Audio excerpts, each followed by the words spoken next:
So, middle of the night share with Matcha and Woody, snoring Woody in the background. Snoring slash breathing. He just makes a lot of noise when that's what old creatures do. I have sometimes, so what actually comes around, I haven't done one of these in quite a while, but sometimes there's so much beautiful energy churning inside me. And I'm like, it often can happen if I have a late evening, and then somehow the energy or the process that's meant to happen when I'm asleep is happening when I'm awake, and therefore it's like actually harder because I'm like watching it all happen. So as an energy person, energy worker, and a few things that were coming to me, and I get get all these really beautiful insights to share with you, or teachings, or many things in those moments, and then I'm like, oh, I'll just remember the next day, and actually I won't remember. So this is actually why I come on here, because I feel like once I do that, then it's like it's here. I can always return to it another day. But generally I'm kind of a bit of a in the moment with the I suppose the channel that's coming through. So I'm going to talk about a few things as far as I can kind of get, I suppose, tonight. But so Woody is on my feet, and he is vibrating into my feet. It's very cute. So first of all, I put on this jacket. This is a real, so any vegan people that will get triggered by this, but I will tell you a little bit of story. This is a real wolf jacket. I got it, I don't know, over 7 years ago. And there's a whole story to that jacket. And for me, they're not a symbol of style or anything. It's like it's a shamanic tool for me, and it's like anyone that knows me, I work really deeply shamanically, and like the honor and the work that goes into the aspects of that. And so I've been doing a huge, so if you also know me, I do a lot of cleaning and clearing on a physical feng shui type of way. And for the last forever, right, I'm doing that. But for the last months, again, I've been kind of shifting and cleaning and clearing again. Like there's always something to do. Like it just is kind of what happens, and I kind of love it because it's for me, it's kind of like a reminiscing, a clearing, a shifting the energy. And yeah, I don't love it and I love it, but it somehow really helps my life shift when I do that, and it's ultimately important. And I can't see how people can live a different way, actually. And I've definitely lived those ways in some ways in the past, and it's like, God, it's a weight. So yeah, and one of my rooms, like I have nearly completed, like into this little haven, and I am like, like this breath of fresh air that's coming from this new haven that I'm recreating again. So I love that. And anyway, so moving through that, I had another share about my shoulder, right? So I injured my shoulder over 8-9 years ago, and my, I didn't actually ever get a scan then, which was really stupid looking back on it, because I was like, oh, it's just going to go away, it's not that serious, because I had a lot of other things that I had to go to hospital or get scans for. So I didn't really think of getting a scan. Like, I don't know why I didn't think of getting a scan, probably because no one told me to get a scan. And it's weird because like I work in that stream of work, and I suppose I didn't think of getting a scan because I was like, look, I know it's really damaged, I know to look after it, what's the point? But in reality now, I definitely should have got a scan, because I would have taken the healing a bit more deeper or serious, I suppose. And I would have probably rehabilitated it better then, and I wouldn't have a problem now. So like, learned the hard way for sure. I tend to do that at times. But saying that, those lessons have taught me a lot. Now I'm lifting my arm up with a sore shoulder. So my shoulder is, I got a scan then a few years ago, and diagnostically, my shoulder is something that should be able to be healed within 6 to 8 weeks. 6 to 8 weeks. So it was really funny on a medical report when you hear something like this could be healed in 6 to 8 weeks. You're like,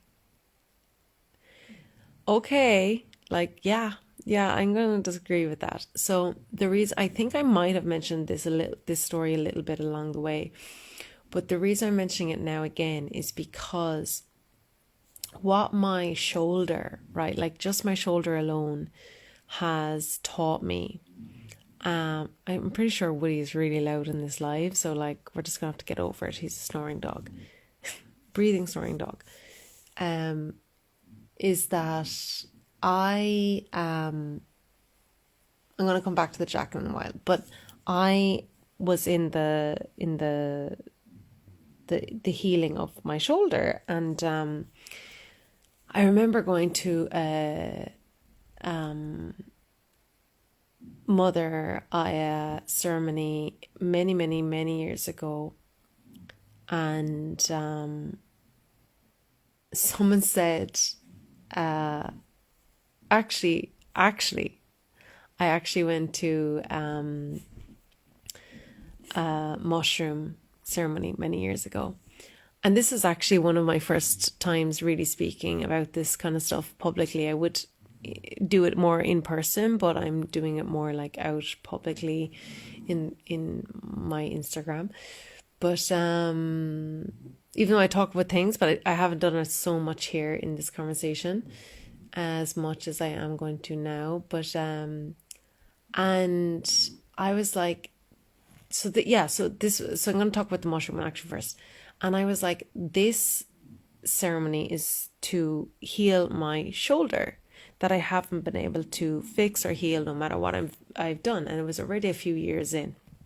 And it was like causing a lot of problems. Like, you know, it caused a lot of problems from driving to dressing. At the time, I was very active with horses, dancing, acro, you know, handstands, like everything, yoga, everything over the years. And it was really restricting me, you know, in my doing. And of course, as a mind, body, soul person that works with my ancestors, what works with my ancestral lineage, what works with the cycles of life that work, like, you know, it was like, I've like really been like trying to work this on all the different levels, like, you know, and I still can't get to it. So I'm going to go and do this other route. And of course, 100% the ceremony helped in some shapes and forms, because they do. And that was fine, whatever. Anyway, skip on. I remember then I was at another ceremony, and this was for the Mother Aya. And I remember writing on the form, like, why are you coming to the ceremony? And I was like, to heal my shoulder, because I can't, like, because, and like, I am not a superficial person. Like, everything is deep for me. It's all a bit like a lot, you know, like, and I was just like, okay, I was like, they're probably thinking like, right, this one now is like, you know, just coming for their shoulder. It's like coming to get like, oh, can my eyes be bigger or something? Like, you know, logically, like, but I knew what that meant for me, and that meant a lot of things for me, because there was some blockage in the body that was not able to do what I was meant to do, because medically, which was actually after this, on paper, it should be healed. And realistically, I knew it should have been healed by also my medical knowledge. and anatomy knowledge and physiology knowledge, like actually trained in that. So I was like, what is going on? And loads of rest and loads of taking care. Like, you know, people would just be like, oh my God, you're such a drama person. And it's like, no, like my shoulder is actually really damaged. So I'm doing X, Y's and Z's and avoiding things. Anyway, so I went about that, and honestly, it also helped. It did also help, you know, like I can't say it didn't help, because, you know, I got more clarity, insight into the why it's there, which already I knew. So like it wasn't on the physical level. Like I already knew there was something really heavy there that I just couldn't shift. So that was that. And so then it was really funny. So there's you can imagine the story is absolutely massive, really, if I just want to tell you one story about my life of the shoulder. Yeah,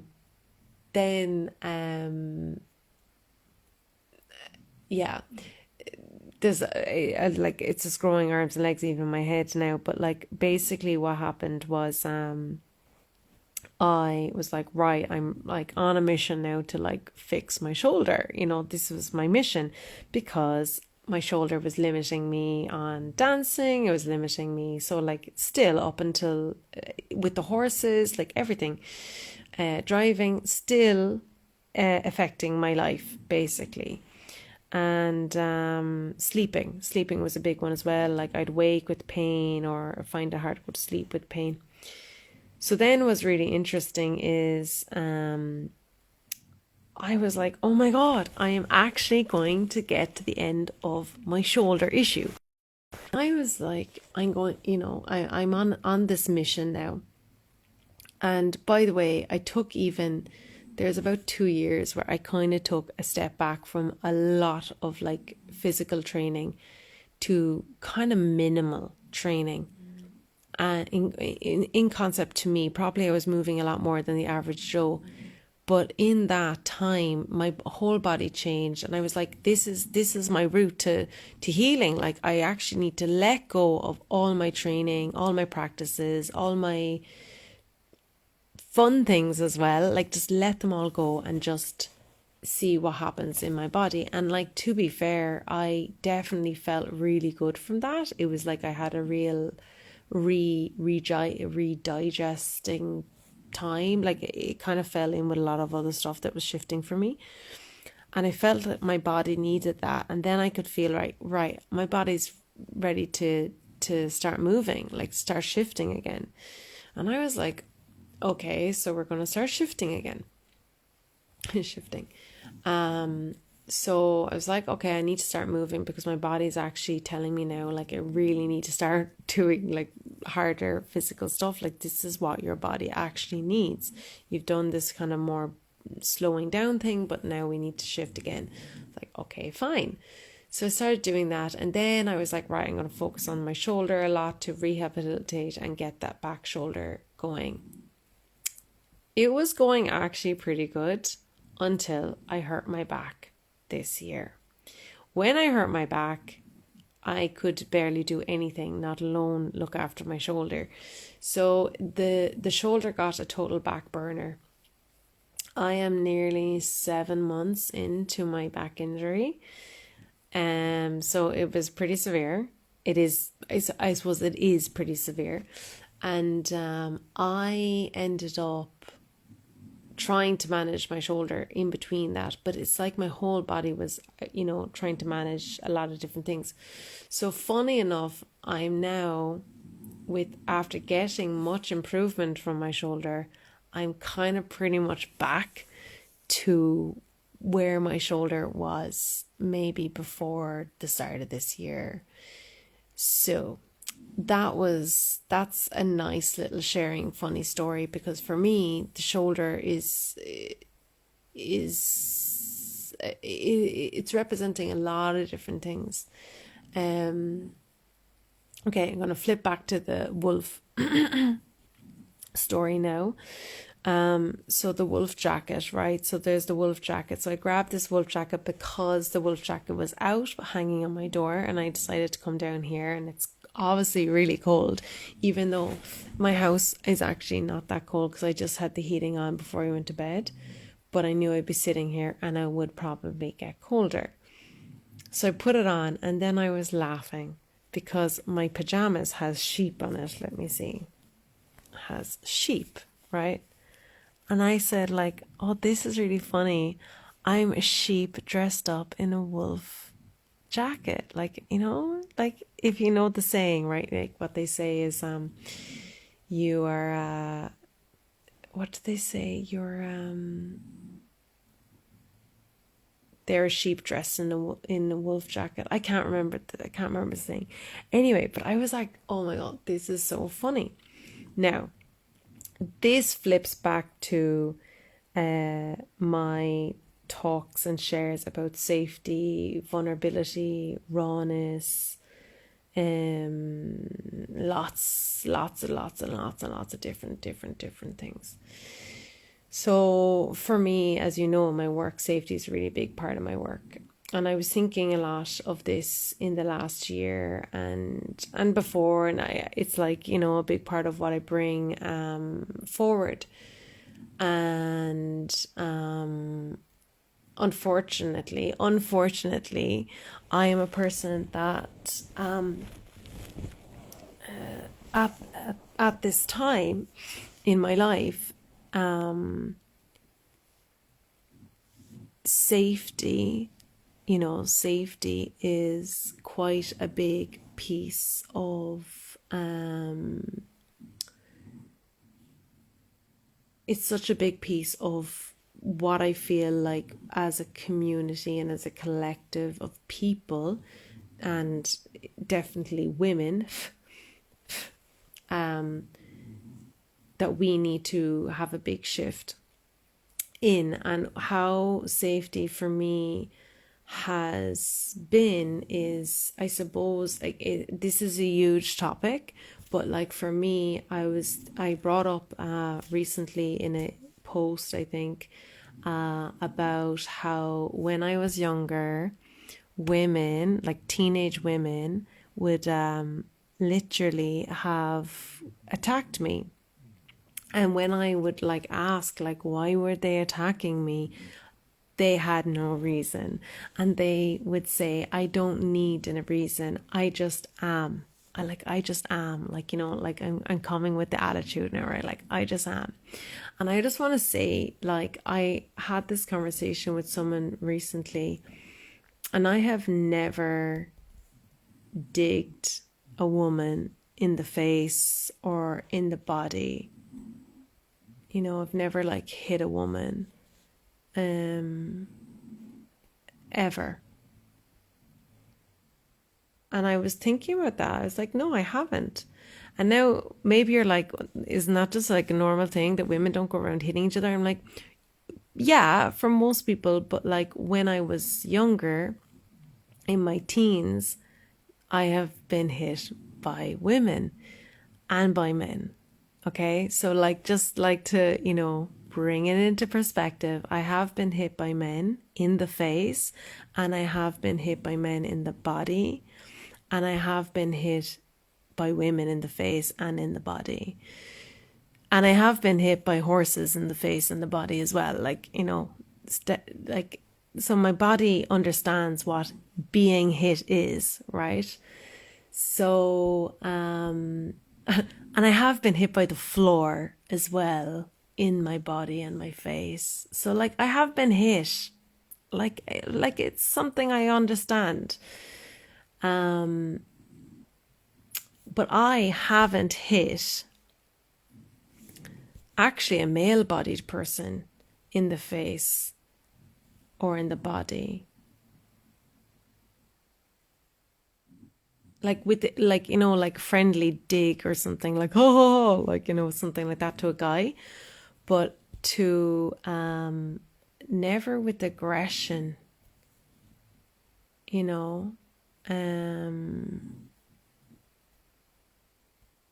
yeah, I think the worst I would have ever got with a man is this kind of a kind of like a pushing or something to a man, but like never like a hitting.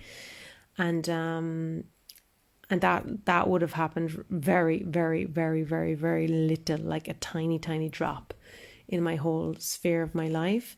And then in my women, like, I don't remember ever hitting a woman, but I do remember stopping women from hitting me. So the next thing is that I went through. So this is what's kind of interesting about, like, how I'm wearing a wolf jacket, and the sheep in the wolf's clothing, because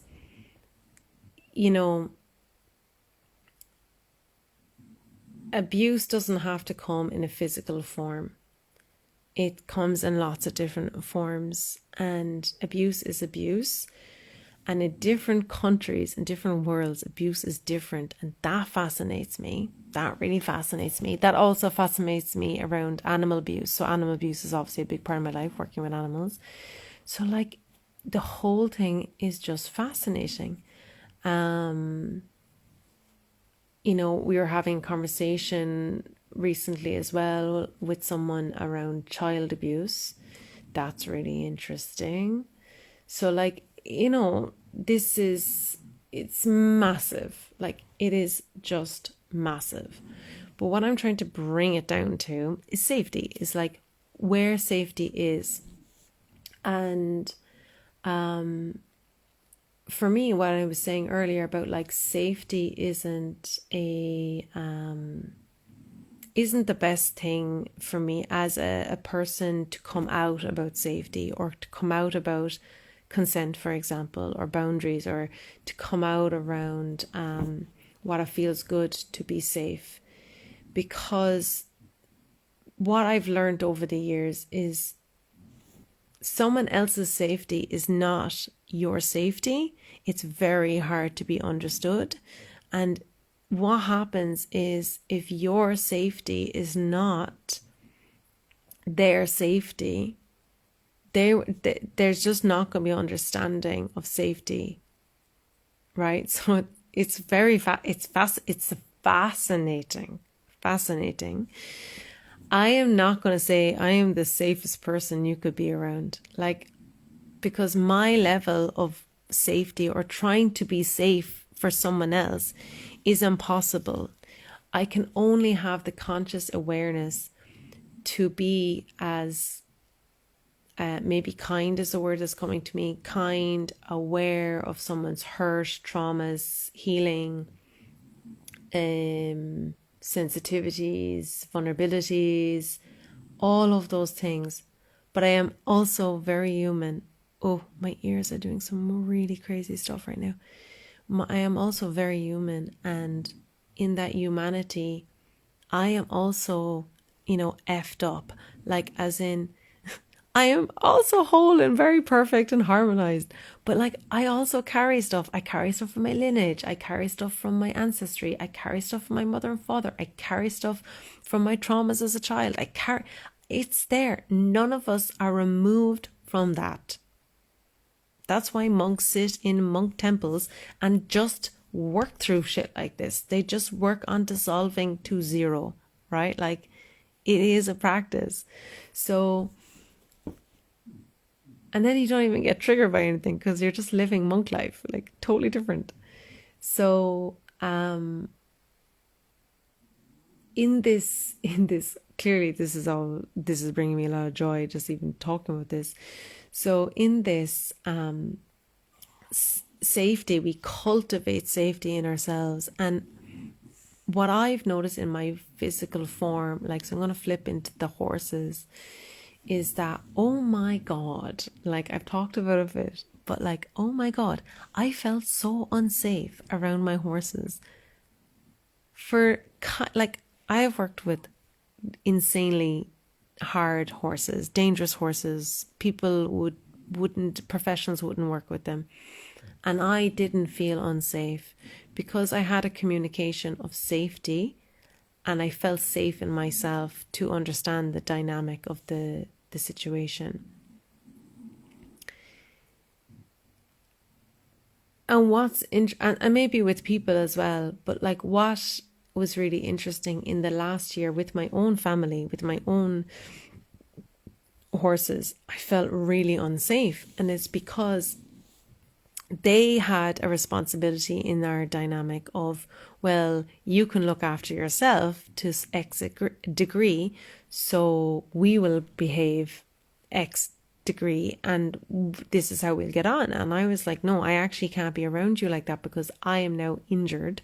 I now have a lower capacity, my energy resource, my power, these different things. And it was fascinating. And I'm talking like kind of at the peak of the bad period. And I was just like, wow, this is interesting. I learned a lot from that. I realized, fuck, this is what people say to me when they say they're afraid of horses. I was like, I'm getting kind of that sense, because I don't have that. I still don't have that, obviously, to the degree of other people, because I have a great understanding. Some people wouldn't even go up to a horse on the other side of a fence. They would feel that fear, whereas like, obviously I don't have that. It's like, and thank God I don't have that, because there has been people that didn't have that fear and then had a bad situation that has created that. So it's like, I'm also blessed that I don't have that, and it's tough for those who do. So cultivating safety. So for me,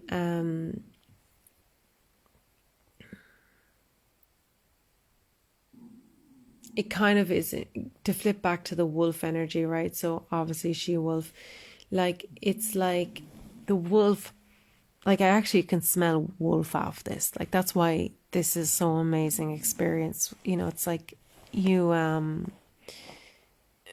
it's just, it smells like it is the energy. And this jacket would have come from Poland, so it would have been wild wolves. Like, it's an old jacket, vintage jacket, which is obviously really sad. But we have to remember that in Poland, they would have culled wolves. It would have been part of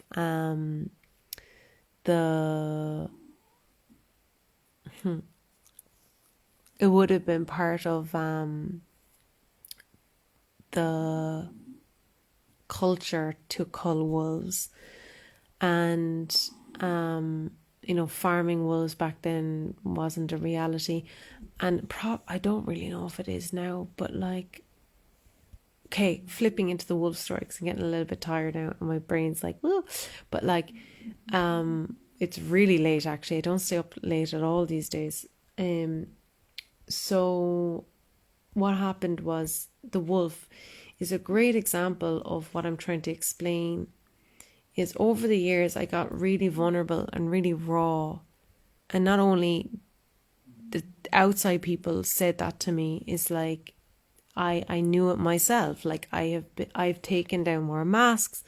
Like, maybe you don't see it on social media, maybe you do. I don't really know, because it's really hard to see myself from the outside perspective of social media and how people perceive you. But like, in my personal life or in my daily being, the people would see that in me, that there's more softness or something, more approachability. And so through those unmasking or changings or healings or whatever transformation that it is, and I would have been the same in this way but different, is that the hairs are sticking into my face, that my rawness, like a wolf, which is if you see like how a wolf would, say, approach a human in the wild or something they've not met, they would work around the human. It's like a wild dog, maybe it's something that you would recognize more, a wild cat. They would move around, and the only way they would, go at this human is if they were hungry, they felt threatened, they were protecting something, same as being threatened, they needed to fight for someone else, back to hunger, protection. There's all these things. So, but they don't just like walk up just because they're dangerous, they don't just walk up and be like, hi. Like, I know that you're like some human thing that like I'm not really meant to talk to and can be dangerous, but maybe you're nice. Like, no wolf, no fucking wild wolf would do that. So they, even if they're singular wolf or wolf pack, they would work in a strategic way, instinctual way, right? Like, where's the instinct, people? So for me, if my instinct tells me something isn't safe, it's unsafe for me. I trust that. I'm working with that a long time. It is my need, my way. So what is interesting then, coming back to the wolf, is that, there's all the aspects of fight or fly, run, because wolves will also do that. We have horses which are way more flight animal than a fight animal, but they will fight as well.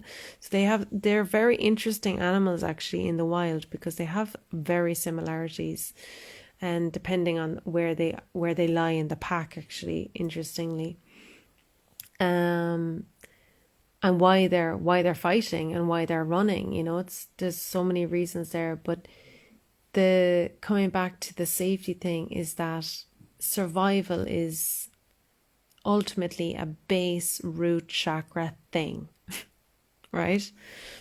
And if you have like your needs met, which is food, like warmth and protection, they're kind of our main basic needs, because then that kind of gives us health as well, kind of. So like, that applies fully. Again, that's like the primal state. So this is why we talk about like root chakras are very related to the primal state, and why we talk about it very related to this animal kingdom and this animal way. And like basically with our the wolf energy, if they feel threatened of survival, they might fight or they might flee. So like, why would they fly or flee is to do with safety, to do with surviving. So when it comes back to the human person, which is kind of like what I feel is happening to people a bit much, is there's a deep underlying lack of trust within people. It doesn't matter who we are. Like, it doesn't matter who we are. It doesn't matter our gender. It doesn't matter where you come from. It doesn't matter your class. It doesn't matter. It's just human beings. There is such a deep underlying lack of trust in people because of our vulnerability of being hurt in this lifetime or last or future. Who knows actually how this affects us, because time is totally whatever. That our trust mechanism has been so altered, and as a collective of the universe, collective of the planet, and the universe, because all the stuff that's happening up there in the galactic world affects us. Like, come on, if the micro orbs of the sea are affecting us, why wouldn't the other planets affect us? Obviously, astrology, everyone. So we are being affected, right? So this is why I was talking about affected recently. Everything is affecting us. That's really funny. This branch just moved in the middle of the room, and it was fascinating. So like, everything affects us. So like, we are a vessel of transformation every single moment.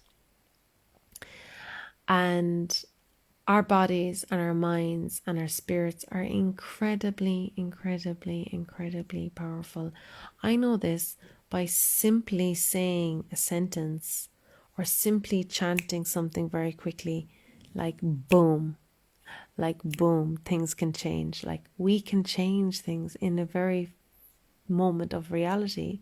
But then we have all this shit like that we can't change. Like, so what's that about, right? Like, this is even fascinating. So we can change things. So coming back to the bucket of safety, is that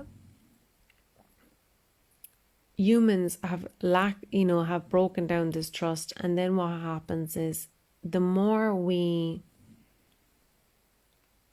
remove all our layers around us and we feel like we don't have the protection mechanisms, whatever they are, around our body, around our mind, around our house, like, someone that like locks the door a million times, or whatever it is, depending on you are in the world, like, we become to feel unsafe.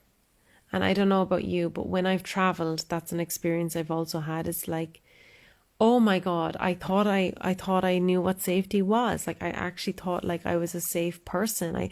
And then I was traveling, solo traveler, and I was like, oh my God, I feel so unsafe. And it brought up a lot of stuff for me. And it was fascinating, absolutely fascinating. So I've had all these different experiences of experiencing safety and unsafety, safety and unsafety. And in communities, I've also expressed that. And it's not been overly welcomed at times. Because in some ways, it's been highlighting something, and some ways it's just because I'm speaking out about it. And I've also seen a pattern. And it's also a pattern that I'm looking at really deeply. Like, what is this? Like really deeply, really, really deeply stuff. Like in my own trauma of safety and my own trauma of trust in humanity, really, because like some people say, like, I don't feel safe in nature. Like, that is definitely not my case. Like, so there's all these really fascinating things and layers that obviously I have way more personalized details here, but I'm not sharing them because I'm on an Instagram live and I just really don't really want to.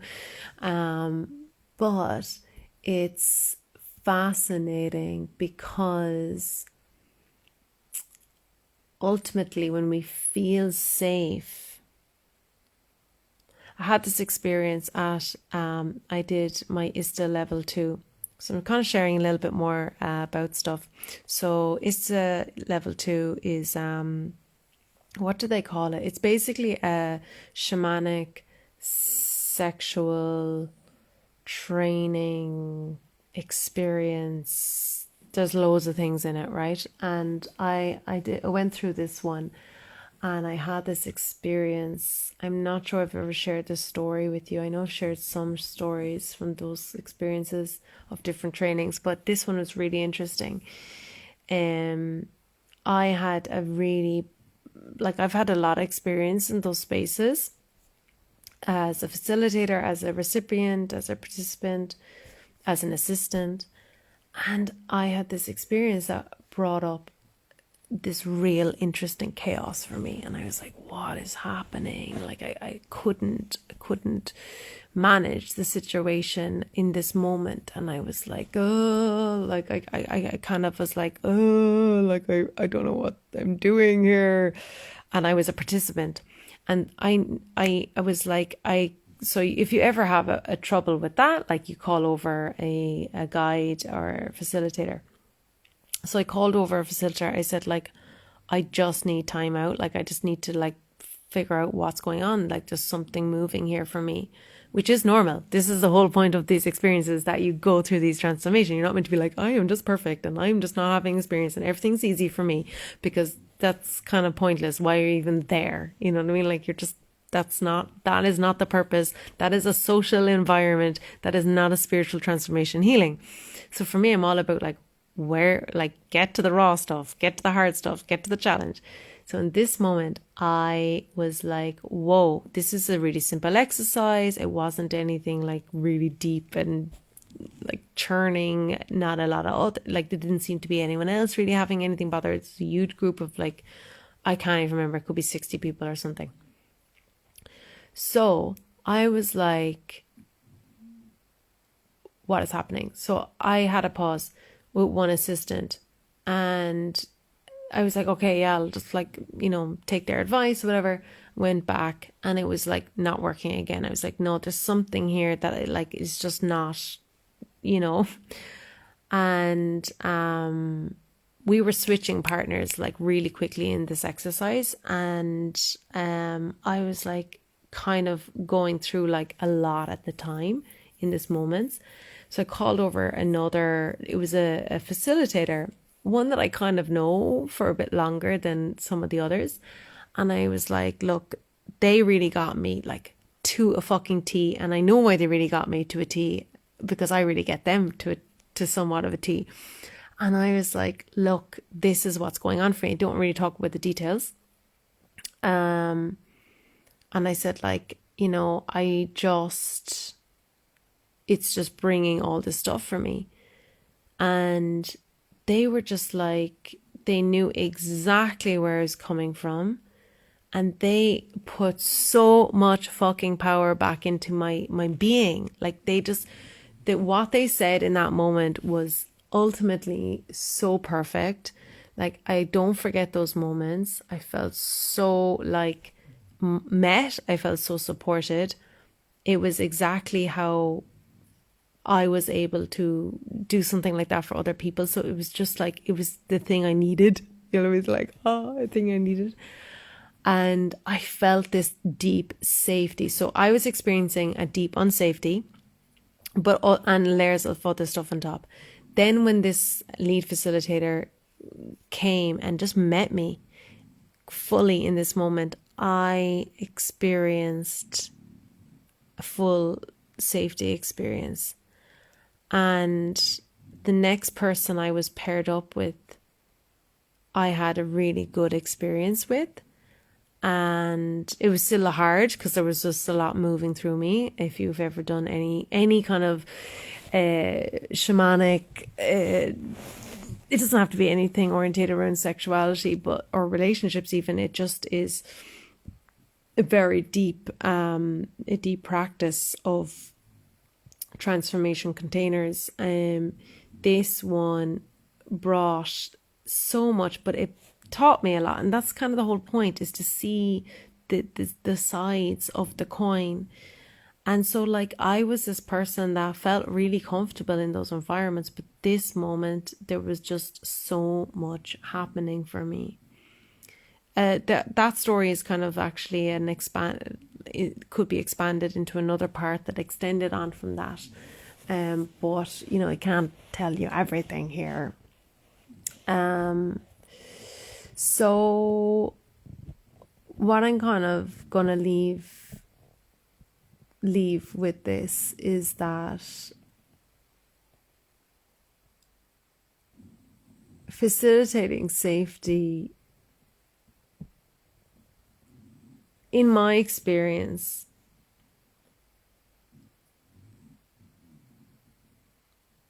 is to know what my unsafety is.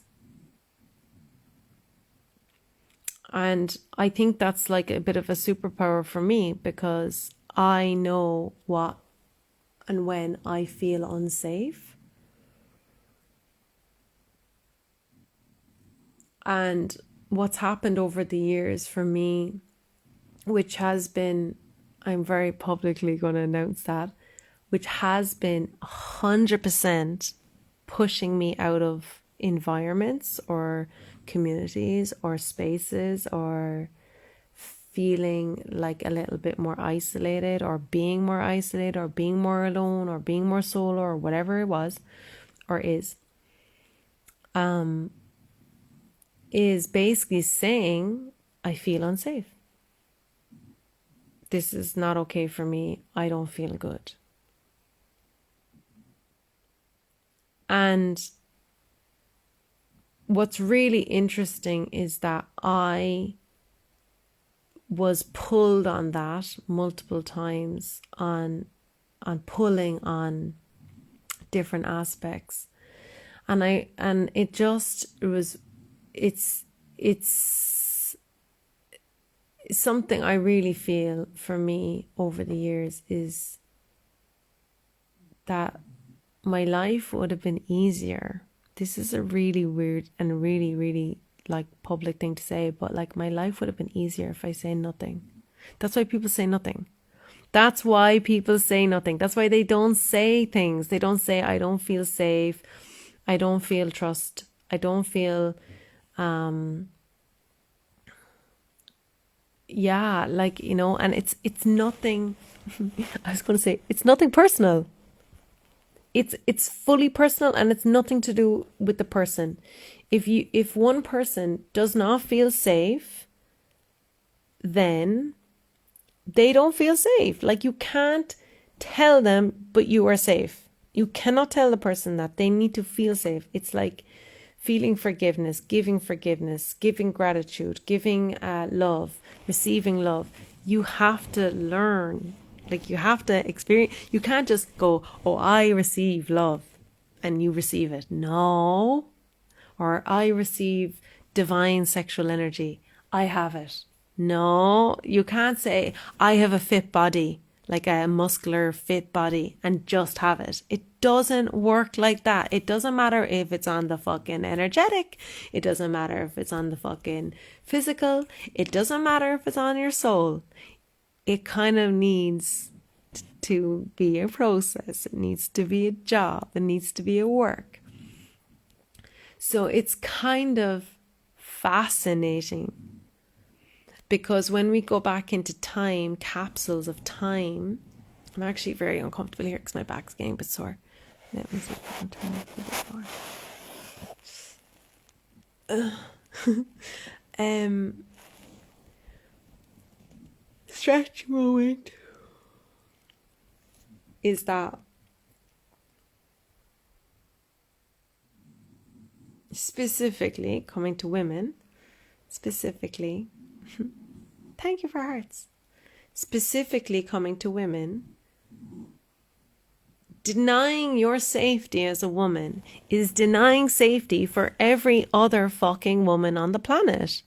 Every woman. So it's like, I'm going to flip it into animal abuse, or human abuse or child abuse. It doesn't really matter. If we accept an abuse for an animal in one country and we think it's not abuse in another country,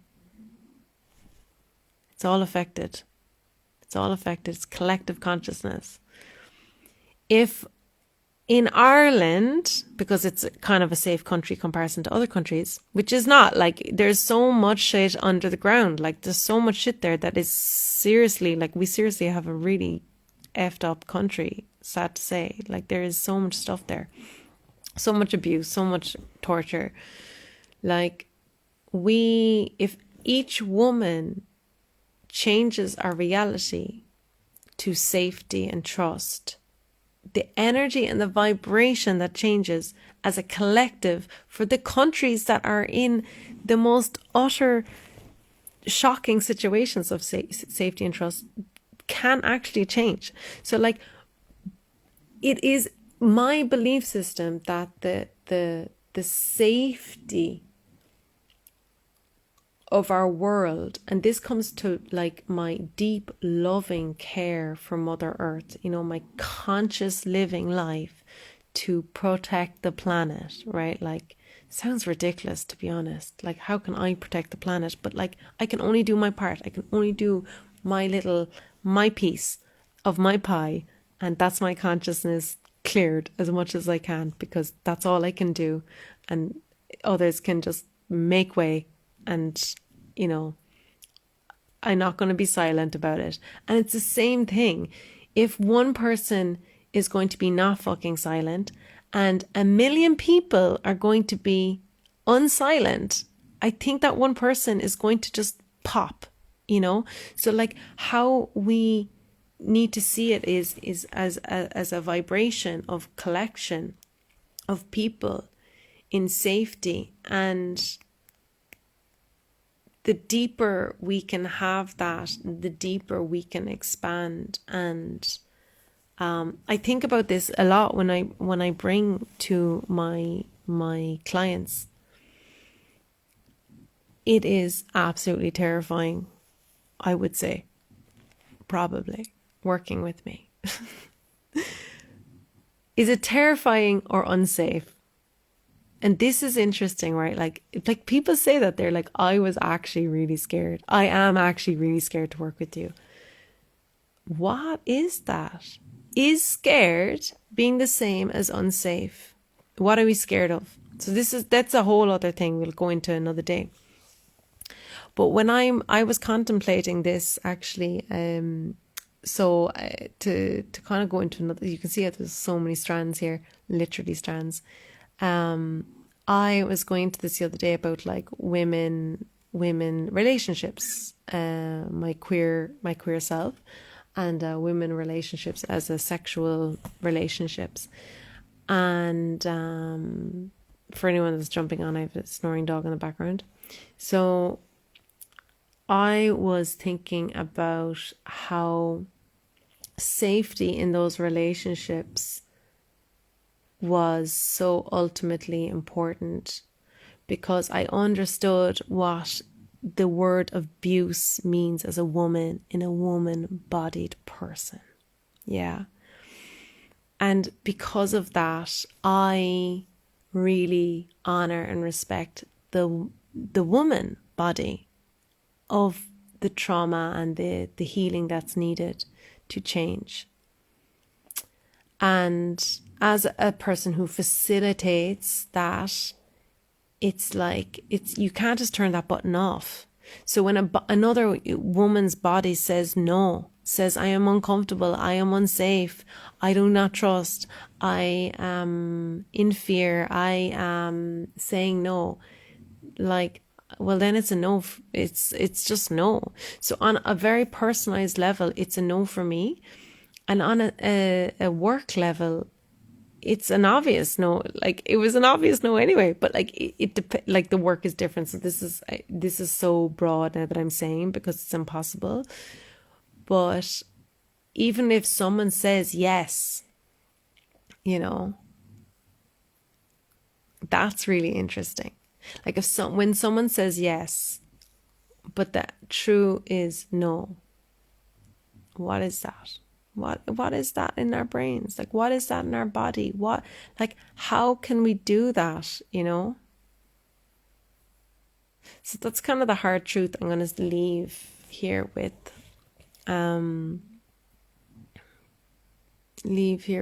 I am actually exhausted now, as you can probably hear my lovely voice. It's actually really annoying. That's the one thing about Instagram. You can't actually see who's actually on here, which is really ridiculous. You just see people coming and going, but you don't actually know who's here. So thank you for those people that came and journeyed with me, and thank you to the people that will journey with me. I always like to hear your voice and message, especially if you're terrified. It's even better if you write, I am terrified, but I'm writing this message because I'm jumping over the edge, because I am up for transformation and changing the vibration of humanity. And I know Matcha just talked about safety for a whole X amount of hours in her social medias. And she gets it. So she can't be that dangerous. She could be, though. She could be pretty dangerous. And it's not, that's another thing. Safety doesn't mean like, oh, cuddly, soft, that's not safety either. Safety is complex. What is safety? Safety is knowing like where you are, knowing your true self, knowing like, this is what I need. I don't feel safe. It's like, that's for me is my safety. So it's going back to the wolf. The wolf knows, I do not approach this human. I could die. They could shoot me. They could trap me. No, thank you. Their instinct, their wilderness knowledge has told them, do not approach. That's what a wild animal does. It's predator and prey. And it's not, so it's going back to the sheep. The sheep, which is a prey animal, 100%. I don't think any sheep has ever killed anything. except it's maybe ally with their horns the odd time, but like they're not ally, they're like, they're fighting for their pack or something. But the wolf is like, it's all about killing, and it's kind of funny that I mentioned sheep, because sheep are literally terrified of people, unless you get to know them, and then they can be very friendly, but by nature they're still a very, very distant animal. There's very little sheep that are actually pets, very different than goats, totally different. It's very interesting. So I'm going to leave it there because there's so much. If there's anything I touched on, I am so looking forward to going to sleep right now. If there's anything I touched on that you'd like to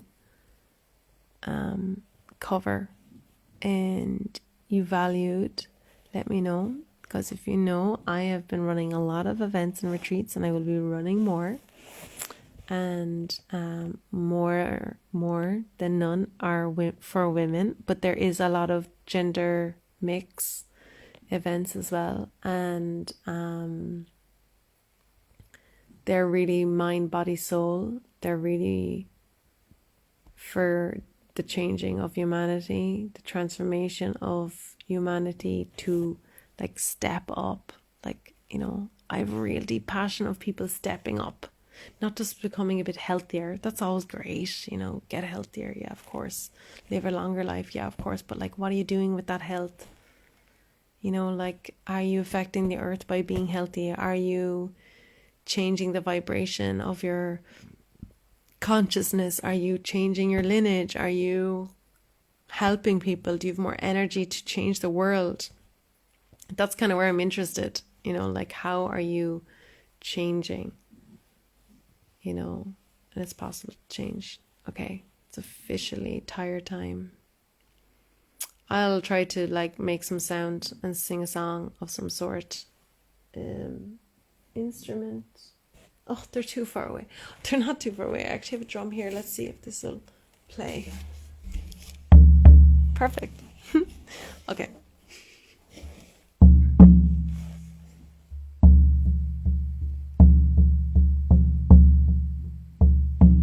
So this is a little ode to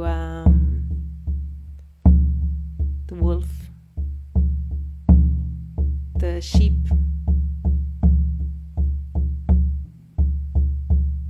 which both would have been in Ireland and across many lands across the world, and our human self, what's between that sheep and wolf for safety in our hearts, in our wombs. Ooh.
Nice.